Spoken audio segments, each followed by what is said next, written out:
Welcome back to my YouTube channel. আজকে যে ঘটনাটা আপনাদের সাথে শেয়ার করব সে ঘটনাটি অবশ্যই অনেক লোমহর্ষক এবং ভয়ানক। কারণ এই ঘটনাটি আমি আগে পড়েছি এবং পড়ার পর এবং সিলেক্ট করেছি আপনাদের জন্য। আশা করি আপনাদেরকে ঘটনাটা অনেক ভালো লাগবে। এবং গল্পটি যিনি পাঠিয়েছেন তার নাম হচ্ছে আহাদ ইসলাম আবির, গ্রাম হচ্ছে খারিংজামা, উপজেলা ও জেলা পটুয়াখালী, ঘটনার স্থান নানাবাড়ি, বাউফল, বরিশাল। তিনি ঘটনাটি যেভাবে পাঠিয়েছেন আমি ঠিক সেভাবেই পড়ে শোনানোর চেষ্টা করছি।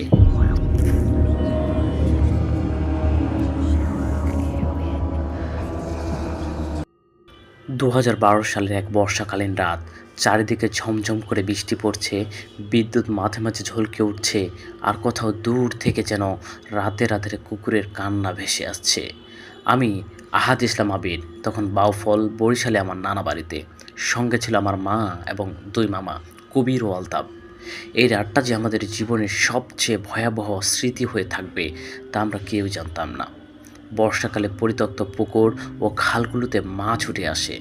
সেই নেশায় রাত আনুমানিক 11টা-12টার দিকে দুই মামা সিদ্ধান্ত নিলেন মাছ ধরতে যাবেন। তারা জানতো না আজ রাতে মাছের চেয়ে ভয়াল কিছু অপেক্ষা করছে। সেই খালটা কোনো সাধারণ খাল নয়, তারপরেই ছিল পুরনো একটা শ্মশান ঘাট। অনেক বছর আগে সেখানে হিন্দুদের মৃতদেহকে দাহ করা হতো। শোনা যেত যে রাতের পর কেউ সে রাস্তা দিয়ে যায় তাকে কেউ না কেউ ডাকতো। অনেকে অসুস্থ হয়ে পড়তো, কেউ ফিরে আসতো না। তবুও মাছ ধরার লোভে আলতাফ মামা এবং কবির মামা সেই পথেই গেলেন। ছিপ ফেলতে ফেলতে হঠাৎ আলতাফ মামা জিজ্ঞাসা করেন, আপনি কি কিছু পুকুরে ফেলে দিলেন? কোনো সাড়া না পেয়ে তিনি পেছনে ফিরে গেলেন। কবির মামা মাঝখানে নৌকায় দাঁড়িয়ে চিৎকার করে বলছে, হয়ে গেলেন আপনি। আলতাফ মামা ভয়ে তীরে উঠে জোরে ভাইকে ডাকতে শুরু করলেন। কিছুক্ষণ পর কবির মামা নৌকা নিয়ে তীরে ফিরে আসেন। কিন্তু ভয়াল ব্যাপারটা তখনই ধরা পড়ে। দেখা গেল যে নৌকায় কোনো বৈঠাই ছিল না। সকালে থেকে জিজ্ঞেস করা হলে তিনি জানান, খালে ছিপ ফেলতে ফেলতে এক লোক আসে, যার মুখ অন্ধকারে দেখা যাচ্ছিল না, তবে তার পরনে ছিল হিন্দু পুরোহিতদের মতো পোশাক। সে হাত ইশারায় বলে, আমার সাথে আসো, ওপারে নিয়ে যাব। কবির মামা নীরবভাবে তার নৌকায় উঠে গেলেন। কিন্তু মাঝপথে সেই লোক অদৃশ্য হয়ে যায়। এরপর তিনি ভয় পেয়ে ফিরে আসেন। পরদিন সন্ধ্যায় এশার নামাজের পর দুই ভাই আবার বিলের কাছে যান ছিপ তুলতে। ছিপ তোলার সময় হঠাৎ একটা ছিপ উঠাতে গিয়ে আলতাফ মামা বলেন, ভাই, এই ছিপটা তুলতে পারছি না।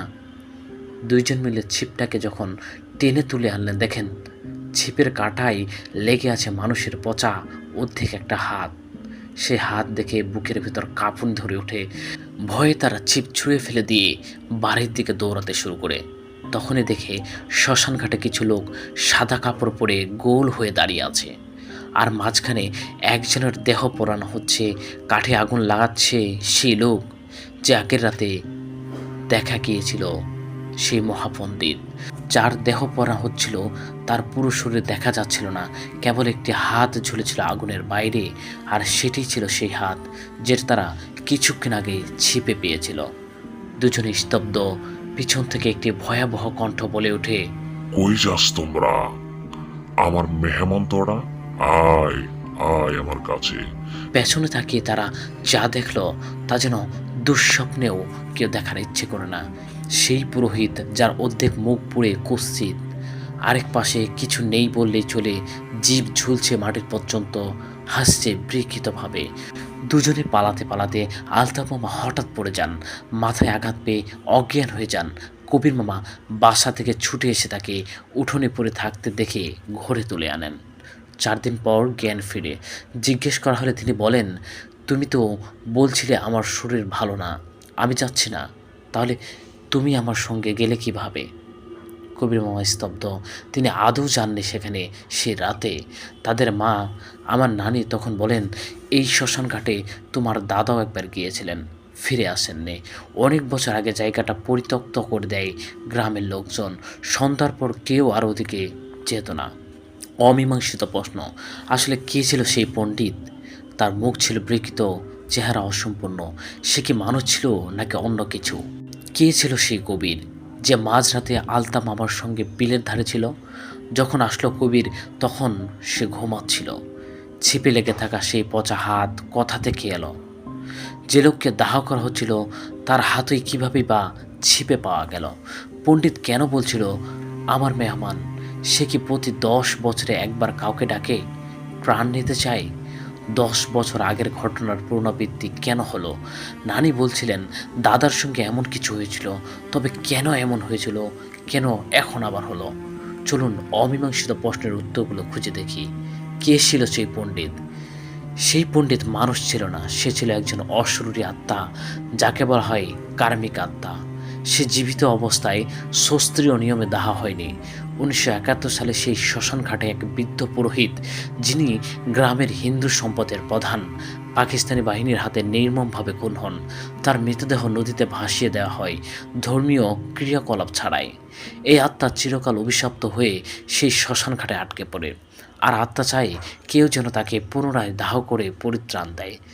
কিন্তু যেহেতু তার দেহ নেই, সে মায়া দিয়ে জীবিত মানুষকে ফাঁদে ফেলে তার ক্রিয়া সম্পাদনে ব্যর্থ চেষ্টায় লিপ্ত থাকে। সে মুখ বিকৃত অবস্থায় ধরা দেয়, কারণ দাহহীন মৃতদেহের অর্ধেক নদীতে পচে গিয়েছিল, আরেক পাশের হাড় ভেসে উঠেছিল খালে। সে কবির আলতাফ মামার সঙ্গে ছিল। সে কে? আসলে সে পণ্ডিত আত্মার সৃষ্টি এক বিভ্রম। যেহেতু পণ্ডিত আত্মা একা কাউকে ফাঁদে ফেলতে পারে না, সে তার নিজের ইচ্ছা শক্তি দিয়ে ঘনিষ্ঠজনের চেহারা ধারণ করে, যাতে মানুষ তার উপর ভরসা করে। আলতাফ মামা যাকে কবির হিসাবে ভেবে পাশে পেয়েছিলেন, সে ছিল পণ্ডিত আত্মার তৈরি দ্বৈত প্রতিচ্ছবি। এটিকে আধুনিক ভাষায় বলা হয় ইথেরিয়াল ডপেলগ্যাঞ্জার। ছিপে লেগে থাকা পচা হাড়টি কোথা থেকে এলো? এই হাড়টি কোনো মৃতদেহের ছিল না, এটি ছিল সেই অশরীরী পণ্ডিতের ইচ্ছাশক্তি দ্বারা তৈরি এক অলৌকিক প্রতীক, যার মাধ্যমে সেরা তার উপস্থিতি দেয় এবং শিকারের ভয় দেখিয়ে দুর্বল করে। পচা হাড়টি ছিল সেই পণ্ডিতের বার্তা, আমি আছি, আমি মুক্তি চাই। এমন ভয়াবহ প্রতীক ব্যবহার করে সে বারবার বোঝাতে চায় তার আত্মা এখনও পৃথিবীতে আটকে আছে। পণ্ডিত কেন বলছিল আমার মেহমান? পণ্ডিত প্রতি 10 বছরে একবার শিকার ধরে। সে বিশ্বাস করে যদি কেউ তার শ্মশান ঘাটে গিয়ে তার চোখে চোখ রাখে বা তাকে দেখে ফেলে, সেই মুহূর্ত থেকে পণ্ডিতের অতিথি বা বন্দি আত্মা হয়ে যায়। তারপর তাকে ঘন ঘন ডাকা হয়, বিভ্রম দেখানো হয়, শেষ পর্যন্ত তাকে নিয়ে যাওয়া হয় সেই আগুনের মাঝে, যেখানে সে নিজে কখনো দাহ হতে পারেনি। আমার মেহমান কথাটি একটি আধ্যাত্মিক মালিকানার ঘোষণা। সে বোঝাতে চায় এখন এই মানুষটি তার নিয়ন্ত্রণে। দাদার সাথে কেন এমন ঘটনা ঘটেছিল, কেন আবার পুনরাবৃত্তি হয়েছিল সেই ঘটনার।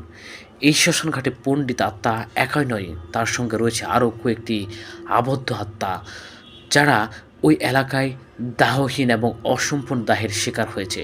তাদের মধ্যে সবচেয়ে প্রবল আত্মাটি হচ্ছে সেই পুরোহিত। দাদার সময় তিনি টেনে নিয়ে গিয়েছিলেন, কারণ দাদাও একবার ভুলবশত সেই শ্মশানঘাটে গিয়েছিলেন।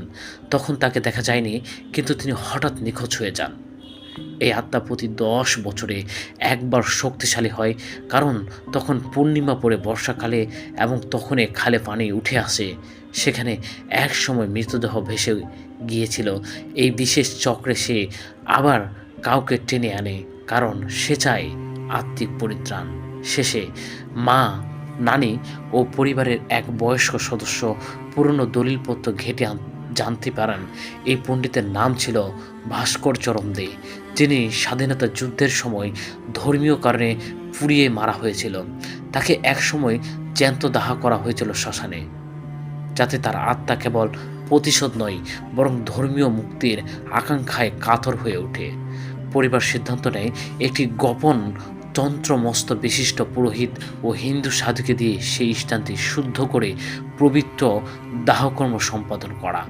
অনেক সাধনার পর এক বর্ষার রাতেই 10 বছর পর তারা সে আত্মাকে শাস্ত্রীয় নিয়মে বিদায় দিতে সক্ষম হন।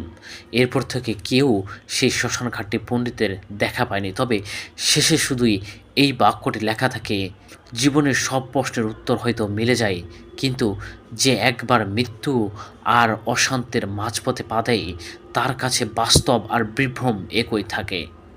আহাদ ইসলাম আবির, খারিঞ্জা গ্রাম, পটুয়াখালী। ঘটনা বাউফল, বরিশাল, 2012 সাল। বিশেষ দ্রষ্টব্য, ঘটনাটি ভালো লাগলে অবশ্যই লাইক কমেন্ট করে শেয়ার করবেন এবং যদি গল্পের কোনো ভুল ভ্রান্তি অথবা ভুল কোনো কিছু হয়ে থাকে তাহলে অবশ্যই ক্ষমা সুন্দর দৃষ্টিতে দেখবেন। অসংখ্য ধন্যবাদ আবিদ ইসলামকে। তিনি অসাধারণ একটি ঘটনা আজকে আমাদেরকে উপহার দিয়েছেন। ঘটনাটি অনেক রোমহর্ষক ছিলেন, ভয়ানক ছিলেন। পড়তে পড়তে আমার দেহের লোমগুলো দাঁড়িয়ে গিয়েছিল। আসলেই অনেক ভয়ের ঘটনা ছিল। এত সুন্দর একটি ঘটনা পাঠার জন্য তোমাকে অসংখ্য ধন্যবাদ। আশা করি পরবর্তীতে আরও ঘটনা আমাকে লিখে পাঠাবে এবং আপনারা যদি চান আমাকে এই ঘটনা লিখে পাঠাতে পারেন। লিখে পাঠানোর ঠিকানা ডিসক্রিপশন বক্সে দেওয়া আছে, তাও আমি বলে দিচ্ছি। ইমেইলের ঠিকানা হচ্ছে muntasiramun5858@gmail.com। এই ঠিকানায় আপনার জানা ঘটনা অথবা শোনা ঘটনা লিখে পাঠিয়ে দিন আমাদেরকে। আজ এই পর্যন্তই। পরবর্তী এপিসোড শোনার আমন্ত্রণ জানিয়ে শেষ করছি। আল্লাহ হাফেজ।